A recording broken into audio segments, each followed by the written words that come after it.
आखिर क्या हुआ जब एक बार सत्यभामा को अपनी सुंदरता पर, गरुड़ देव को अपने तेज गति पर और सुदर्शन चक्र को अपनी शक्तियों पर घमंड हो गया, और कैसे भगवान श्री कृष्ण ने उनके घमंड को तोड़ा।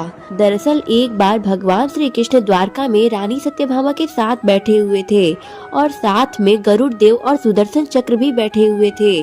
बातों ही बातों में रानी सत्यभामा ने भगवान श्री कृष्ण से पूछा कि हे प्रभु, आपने त्रेता युग में राम के रूप में अवतार लिया था और सीता आपकी पत्नी थी, क्या वो मुझसे ज्यादा सुंदर थी? भगवान श्री कृष्ण समझ गए कि सत्यभामा को अपने रूप का अभिमान हो गया है। तभी गरुड़ देव ने कहा कि भगवान, क्या दुनिया में मुझसे भी ज्यादा तेज गति से कोई उड़ सकता है?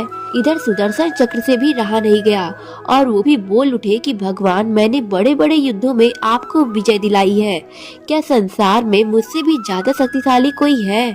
ये सारी बातें सुनकर भगवान मन ही मन मुस्कुरा रहे थे और वो जान रहे थे कि इन तीनों लोगों को अहंकार हो गया है और इनका अहंकार नष्ट करने का समय आ गया है। ऐसा सोचकर उन्होंने गरुड़ देव से कहा कि हे गरुड़, तुम हनुमान जी के पास जाओ और कहना कि भगवान राम माता सीता के साथ उनकी प्रतीक्षा कर रहे हैं। गरुड़ देव भगवान की आज्ञा लेकर हनुमान जी को बुलाने चले गए। इधर श्री कृष्ण ने सत्यभामा से कहा कि हे देवी, आप सीता के रूप में तैयार हो जाइए, और स्वयं द्वारकाधीश ने राम का रूप धारण कर लिया और सुदर्शन चक्र को आज्ञा देते हुए कहा कि तुम महल के प्रवेश द्वार पर पहरा दो और ध्यान रहे कि मेरी आज्ञा के बिना महल में कोई प्रवेश न करे। भगवान की आज्ञा पाकर सुदर्शन चक्र महल के प्रवेश द्वार पर खड़े हो गए। गरुड़ देव ने हनुमान जी के पास पहुंचकर कहा कि हे बानर श्रेष्ठ, भगवान राम माता सीता के साथ द्वारका में आपसे मिलने के लिए प्रतीक्षा कर रहे हैं। आप मेरे साथ चलिए, मैं आपको अपनी पीठ पर बैठाकर शीघ्र ही वहां ले जाऊंगा। तब हनुमान जी ने विनय पूर्वक गरुड़ देव से कहा कि आप चलिए, मैं आता हूँ। तब गरुड़ देव ने सोचा, पता नहीं ये बूढ़ा बानर कब पहुँचेगा, खैर मैं भगवान के पास चलता हूँ। यह सोचकर गरुड़ देव शीघ्रता से द्वारका की ओर उड़ चले। महल में पहुंचकर गरुड़ देव देखते हैं कि हनुमान जी उनसे पहले ही महल में प्रभु के सामने बैठे हैं। गरुड़ देव का सिर लज्जा से झुक जाता है।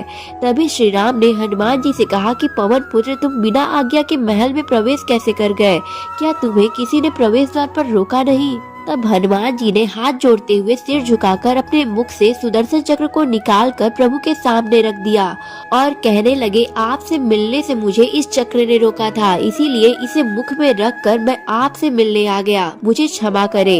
भगवान राम ये सब देखकर मन ही मन मुस्कुराने लगे कि तभी हनुमान जी ने हाथ जोड़ते हुए प्रभु श्री राम से प्रश्न किया, हे प्रभु, आज आपने सीता मैया के स्थान पर किस दासी को इतना सम्मान दे दिया है कि वह आपके साथ सिंहासन पर विराजमान है? ये बात सुनकर रानी सत्यभामा का भी अहंकार टूट गया और रानी सत्यभामा, सुदर्शन चक्र व गरुड़ जी तीनों का अहंकार चूर चूर हो गया और वो भगवान से अपनी भूल के लिए क्षमा मांगने लगे। इसीलिए जीवन में कभी भी अहंकार नहीं करना चाहिए। ये जरूरी नहीं कि आज आपके पास जो भी है वो कल भी होगा।